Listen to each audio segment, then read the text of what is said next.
അതെ, എന്തൊക്കെ പറഞ്ഞാലും രസമുണ്ടെങ്കിൽ അത് വയറിനും വായിക്കും വല്ലാത്തൊരു സുഖവും വല്ലാത്തൊരു രസവും തന്നെയാണ്. അപ്പം നമ്മളിന്നിവിടെ ചെയ്യുന്നത് ഒരു കുഞ്ഞൻ രസമാണ്. വ്യത്യസ്ത രുചികളിൽ വ്യത്യസ്ത ചേരുവ ചേർത്തിട്ട് നമുക്ക് രസം തയ്യാറാക്കാൻ വേണ്ടിയിട്ട് പറ്റും. അൾട്ടിമേറ്റ് നമുക്ക് കിട്ടുന്നത് നമ്മുടെ ദഹനത്തെ സാധൂകരിക്കുന്ന ഒരു ഒഴിച്ചുകൂട്ടാൻ ഇനത്തിൽപ്പെട്ട ഒരു വിഭവം തന്നെയാണ്. നമ്മളിവിടെ മൺകലത്തിലാണ് ചെയ്യുന്നത്. അതിന് പ്രത്യേക ടേസ്റ്റുമാണ്. അത് 2-3 ദിവസം അതിരിക്കുകയും ചെയ്യും. അപ്പം ഇതിനായിട്ട് ചേരുവകളൊക്കെ നമ്മളിതിനകത്ത് പറഞ്ഞിട്ടുണ്ട്. അപ്പോൾ ആദ്യം 3 മീഡിയം സൈസ് തക്കാളി, 4 ചെറിയ ഉള്ളി, 8 അല്ലി വെളുത്തുള്ളി, കറിവേപ്പില, മല്ലിയില ഇതിത്ര എടുക്കുക. ഇതെടുത്തിട്ട് വളരെ കുറച്ച് ഭാഗം റോയായിട്ട് മാറ്റി വയ്ക്കുക. ബാക്കിയെല്ലാം നമ്മൾ അരച്ച് പേസ്റ്റ് ആക്കുന്നുണ്ട്. പേസ്റ്റ് ആക്കിയതിന് ശേഷം നമ്മൾ നമ്മുടെ മൺകലത്തിൽ കടു താളിച്ചെടുക്കുക. അതിൽ വറ്റൽമുളക് ഇടുക, കുറച്ച് ചെറിയ ഉള്ളി ഇടുക. നമ്മൾ മാറ്റി വെച്ചിരിക്കുന്ന റോയായിട്ട് വെച്ചിരിക്കുന്ന സാധനങ്ങളൊക്കെ അതിന് ശേഷം ഇട്ട് കൊടുക്കുക. ഉള്ളി മൂത്ത് വന്നതിന് ശേഷം നമ്മുടെ തക്കാളി ഇടുക. അത് കഴിഞ്ഞിട്ട് മല്ലിയില ഇടുക.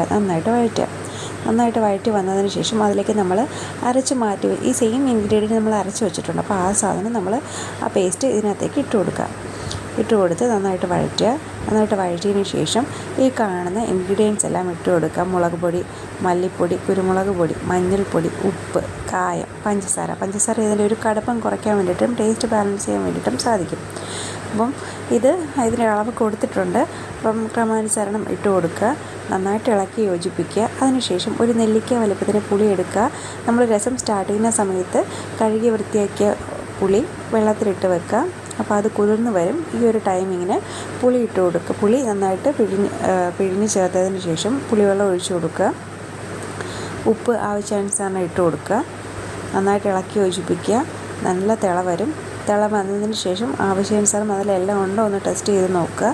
ഇതിപ്പോൾ കാണിക്കാൻ വേണ്ടിയിട്ടാണ് ഈ ഒരു ബൗളിലേക്ക് മാറ്റിയത്. അല്ലെങ്കിൽ ആ മൺകലത്തിൽ തന്നെയാണ് വെച്ചിരിക്കുന്നത്. അപ്പോൾ അത് കാണാൻ സാധിക്കാത്തത് കൊണ്ടാണ് ബൗളിലേക്ക് മാറ്റിയത്. നല്ല കളർഫുള്ളായിട്ട് ഇരിക്കുകയും ചെയ്യും. വയറിനും നല്ലതാണ്. കൈക്കൊമ്പിൾ കൂട്ടി അതിലേക്ക് കുറച്ച് രസം ഒഴിച്ച് അത് നമ്മുടെ പൂട്ടി വച്ചിരിക്കുന്ന വായ തുറന്ന് നാവിലെ എല്ലാ സ്വാദുമൂലങ്ങളെയും സ്പർശിച്ച് നമ്മുടെ വയറ്റിനകത്തേക്ക് അത് പോകുമ്പോൾ ശരിക്കും അതൊരു രസം തന്നെയാണ്.